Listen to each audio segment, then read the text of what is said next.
the artful young rogue, while they held the collar with his ear to the keyhole, was listening, and he muttered in fright as his features turned white, "What the devil is all of this christening?"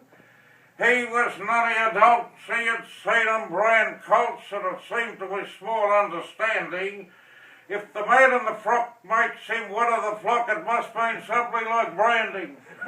So away with a rush he set off to the brush, and the tears in his eyelids were glistening. "'Tis outrageous," cried he, "to lay band youngsters like me. I'll damn if I'll stop to be christened." Like a young native dog he ran into a log, and his father, with language uncivil, never heeded the priest as he yelled in his haste, "But come out and be christened, you devil." But he lay there as snug as a bug in a rug, and his parents in vain right reprove him, till his reverence spoke. He was fond of a joke. "I've a notion, I think that'll move him."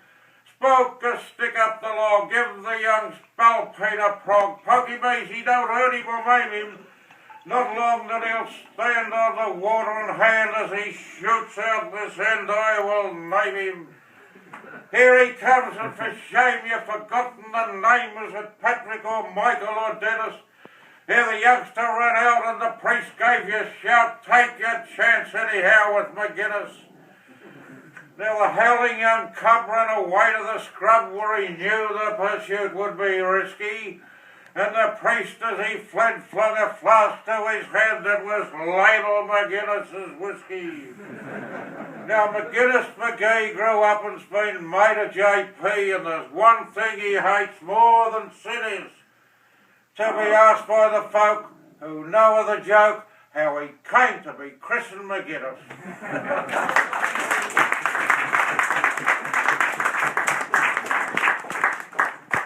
About a shearer that had too much to drink.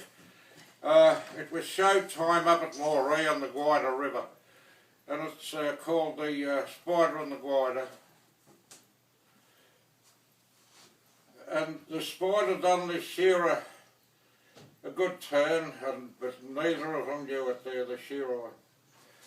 "By the sluggish river Gwyder lives a wicked red-backed spider, and he's just about as vicious as can be.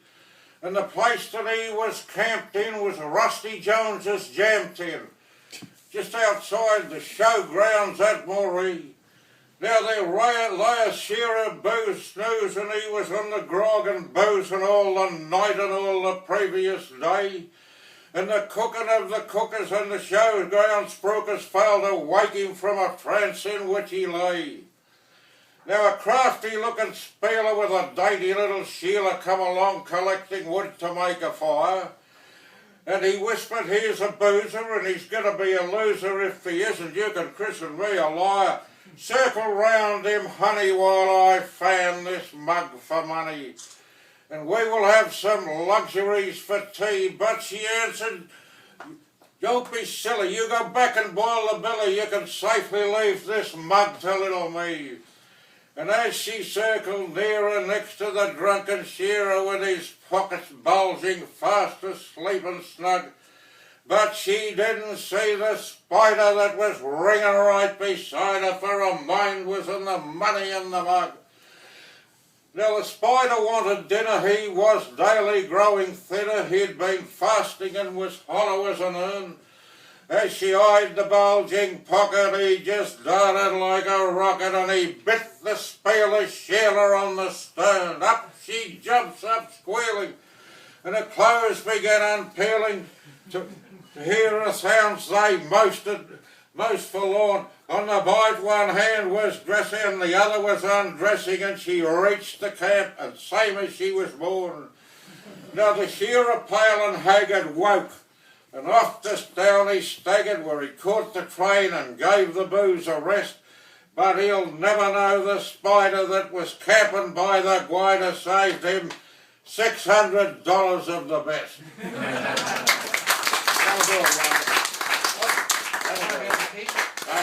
Time for one about the pig. The pig?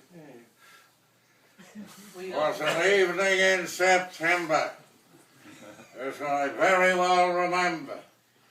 I was strolling down the street in drunken pride.